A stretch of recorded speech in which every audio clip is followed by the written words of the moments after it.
Gospodin s vama. Čitanje Svetog Evanđelja po Marku. U ono vrijeme reče Isus svojim učenicima: u one dane nakon velike nevolje sunce će pomrčati i mjesec neće više svijetliti, a zvijezde će s neba padati i sile će se nebeske poljuljati. Tada će ugledati Sina čovječijega gdje dolazi na oblacima s velikom moći i slavom. I razoslat će anđele i sabrati svoje izabranike s 4 vjetra, s kraja zemlje do na kraj neba. A od smokve se naučite prispodobi: kad joj grana već omekša i lišće potjera, znate, ljeto je blizu. Tako i vi kad vidite da se sve to zbiva, znajte, blizu je na vratima. Zaista kažem vam, neće uminuti naraštaj ovaj dok se sve to ne zbude. Nebo će i zemlja uminuti, ali riječi moje neće uminuti. A o onom danu i času nitko ne zna, pa ni anđeli na nebu, ni Sin, nego samo Otac. Riječ Gospodnja. Po evanđelskim riječima 형제자매 여러분,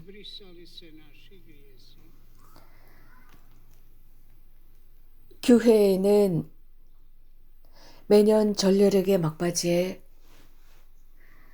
세상의 종말에 관한 성서 말씀을 읽습니다. 이렇게 오늘 일독서인 다니엘 예언서에서는 미래에 관해서 이렇게 언급합니다.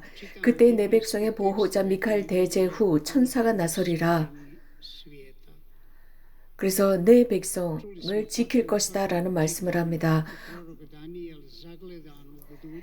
나라가 생긴 일에 일찍이 없었던 재앙의 때가 오리라 라는 말씀을 하십니다. 예수님의 오늘 복음에서의 말씀은 아주 엄격한 말씀을 하고 계십니다. 이런 세상의 종말의 그 징후에 관해서 말씀하고 계십니다. 그런 여러 가지 어려움, 큰 환난이 오고 해는 어두워지고 다른 빛을 내지 않으며 별들은 하늘에서 떨어지고 하늘의 세력들은 흔들릴 것이라는 엄격한 말씀을 하십니다. 그때 바로 사람의 아들이 큰 권능과 영광을 떨치며 구름을 타고 오는 것을 사람들이 볼 것이라는 말씀을 하셨습니다.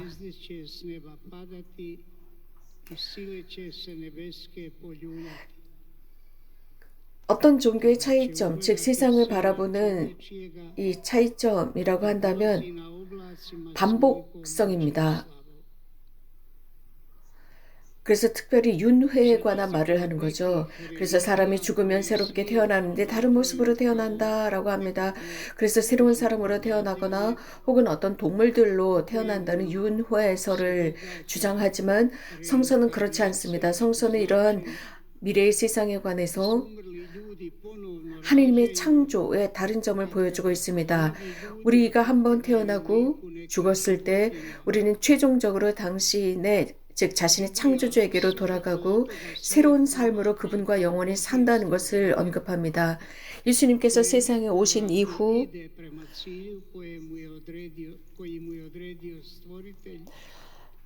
이 인간 세상은 선과 악의 지속적인 투쟁으로 드러납니다. 하지만 예수님께서 오신 뒤에 이러한 투쟁은 절정으로 올라갑니다. 그래서 하나님께서 모든 악을 없애주십니다. 그리고 세상을 정화하시고 특히 악으로부터 정화하십니다. 그리고 당신께서 선택하신 사람들에게 새로운 세상에서 살 수 있는 기회를 허락하십니다. 거기에는 악이나 죽음이 없는 오로지 선과 행복과 영원한 생명이 있는 곳에서 살 것이라는 말씀을 하십니다. 이렇게 성경은 이 세상의 파괴를 언급하는 것이 아닙니다. 당신께서 창조하신 그 세상을 파괴하지 않으시고 변화, 새로운 변모를 말씀하십니다. 여러분들이 오늘 일독서와 복음 말씀을 잘 주의 깊게 들으셨다면 이 일독서와 복음에서 볼 수 있었던 것은 이러한 이미 예고된 재앙입니다. 그리고 세상에 위협을 가하는 재앙, 그리고 그 이후에 오게 될 위대한 약속을 말씀해 주고 계십니다. 이러한 엄청난 재앙 뒤에 사람의 아들의 영광과 권능을 언급합니다. 그럼으로써 이러한 미래에 대한 두려움을 갖고 있는 청취자들로 하여금 희망을 주십니다. 그날에 관해서 선포하십니다. 그날 신자들을 보호하시고 그리고 위대한 대제후 미가엘 대천사가 보호할 것이라는 말씀을 하십니다. 복음에서는 사람의 아들께서 영광을 떨치며 올 것이라는 예언을 하십니다. 즉 사람의 아들, 이 두 번째 재림하실 때는 영광의 아들로 오십니다. 그래서 그분을 믿었던 모든 사람들에게 영원한 생명을 보장해 주신다는 말씀을 하십니다.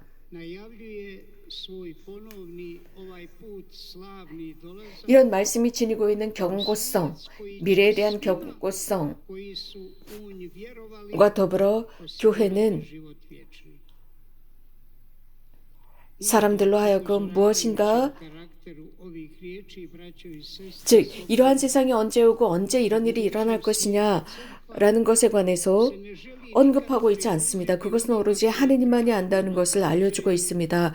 오히려 여기에서 하시는 말씀은 이 파괴, 세상의 종말은 파괴가 아니라 주님과 함께 사는 것을 언급하고 참 신자이면 그곳으로 들어간다는 약속을 해주십니다. 그래서 어떤 패닉 상태에 들어가는 두려움을 갖지 말라라는 것입니다. 미래에 대한 것이죠. 그래서 내일 어느 날인가 어떤 일이 일어나든지 그리스도를 믿는 우리들은 그리스도를 만날 것이며 만날 것이라는 약속을 해주십니다. 이유는 그분께서 우리들을 위해서 돌아가셨기 때문입니다. 부활하셨기 때문입니다. 또 우리들에게 분명하게 보장해 주는 것은 당신 아버지 곁에 우리들이 살 것이라는 것입니다. 예수님 동시대의 대부분의 유대인들은 세상의 종말을 고대하면서 살았다고 할 수 있습니다. 그래서 늘 어떤 묵시적인 독재 속에서 살았고 여기에 관한 여러 가지 표현을 했습니다. 또 이러한 묵시적이고 종말론적인 독재 속에서 살면서 모든 것이 불로 끝날 것이다. 그리고 하나님께서 오셨을 때 그 어떤 악도 존재하지 않을 것이라는 것입니다. 그러나 예수님께서는 이러한 당시의 사고를 따라가지 않으셨습니다. 예수님은 하나님에 관해서만 말씀하셨습니다. 하나님은 창조주로서 당신의 창조물들을 파괴하는 것이 아니라 변모시킨다는 것입니다. 이러한 변모는 이미 예수님께서 오시는 순간부터 시작되었습니다. 그분과 함께 인류 시대의 마지막 시대가 시작이 되었습니다. 특별히 활동을 통해서였습니다. 그 활동을 통해서 당신의 영광을 드러내셨고 그 영광을 통해서 세상을 바꾸고 인간을 바꾸시며 인간의 마음을 바꿔 놓는 모습을 보여주십니다. 바오로 사도는 이런 말씀을 하셨습니다. 즉 그리스도 안에서의 새로운 창조물에 관해서 말씀하고 계십니다. 그래서 세상 마지막에 일어나게 될 일입니다. 그 세상 마지막에 이미 시작된 그리스도와 함께 시작된 것이 완성되리라고 말씀하셨습니다. 그래서 우리 그리스도교 신자들은 그분의 이름으로 이것을 완성하게 될 것입니다. 하지만 우리가 또 알고 있어야 하는 것은 예수님과 많은 그리스도 사이의 불협 화음에 관해서도 언급하십니다. 실제로 많은 신자들은 미래에 관해서 생각하고 보면서 내일 어떤 일이 일어날 것이냐라고만 생각합니다. 그래서 정말 중요한 것은 잊어버리고 살아갑니다. 우리들의 삶에 무엇이 중요한가는 잊고 살아갑니다. 예수님의 모든 복음은 우리에게 지금 이 순간을 살도록 초대합니다. 이 순간, 살고 있는 이 현재가 미래를 좌우한다는 것입니다. 예수님께서는 어떤 누구에 대한 심판이 아니라 그분을 믿는 사람들, 요한복음에 의하면 이미 죽음을 통해서 그분께 넘어가는 상황에 관해서 말씀하시면서 이미 그 죽음으로 넘어가면서 스스로가 자신을 심판한다라고 했습니다. 이러한 경고는 아주 간단한 스토리 속에 또 내재해 있습니다. 지난 세기였습니다. 20세기에 어느 한 마을에, 미국의 어느 한 마을이었습니다.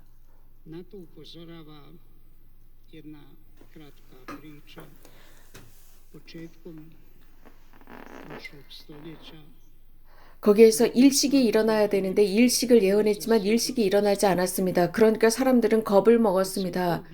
하지만 거기에 있었던 지도자만이 침착하게 이런 말을 했습니다. 신사 숙녀 여러분, 여기는 둘 중에 하나입니다. 세상에 종말이 오든지 그렇지 않을지. 하지만 중요한 것은 지금 현재를 살아갑시다. 지금 현재 평범하게 우리들이 하던 일을 합시다. 이 일식이 일어나지 않는다고 해서 세상에 끝난다면 주님의 뜻일 것이며 그렇지 않으면 우리는 계속 우리들의 일을 합시다. 두려워하지 맙시다. 라고 했습니다. 형제자매 여러분, 최후의 심판을 두려워하지 맙시다. 주님께서 원하신다면 분명히 그것은 오게 될 것입니다. 그것이 와서 하나님께서 우리들 각자에게 말씀하실 것입니다. 중요한 것은 각자 자신이 어떻게 살았는지를 양심적으로 잘 알고 스스로 판단한다는 것입니다.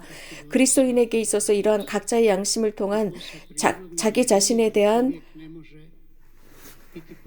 저울질, 이것은 우리 그리스도인들에게 가장 중요한 것입니다. 그리고 예수님 앞에 섰을 때 스스로를 심판하는 것이죠. 하늘나라가 왔을 때 이 하늘나라를 언제 오느냐? 그러나 예수님께서는 그 하늘나라는 이미 우리들 안에 있다고 했습니다.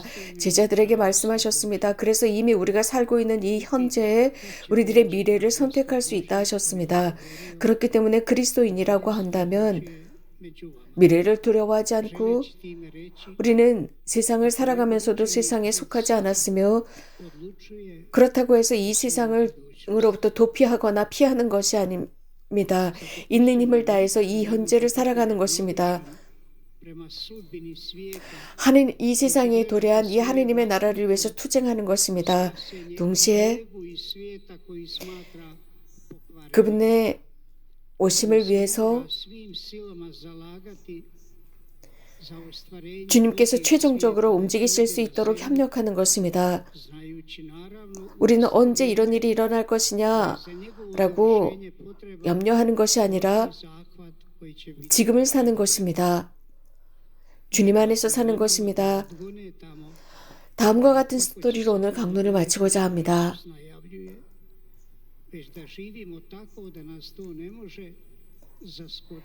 생명의 신비에 관한 책입니다. 어느 한 사람이 그 책으로 이 생명의 신비에 관한 책으로 자신의 삶의 모든 문제를 해결할 것이라고 생각하고 그 책을 가지고 즉시 집으로 급하게 갑니다. 그런데 집으로 가던 길에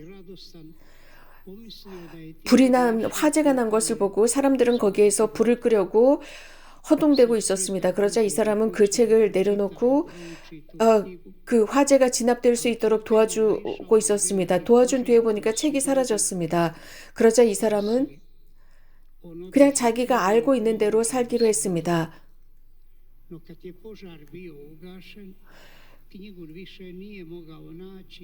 그가 죽은 뒤에 주님 앞에 서게 됩니다. 그리고 그는 두려움에 빠져서 생각합니다. 주님께서 나에게 무슨 말씀을 하실까? 내가 생명의 신비가 담겨있는 책을 잃었는데 싶었습니다.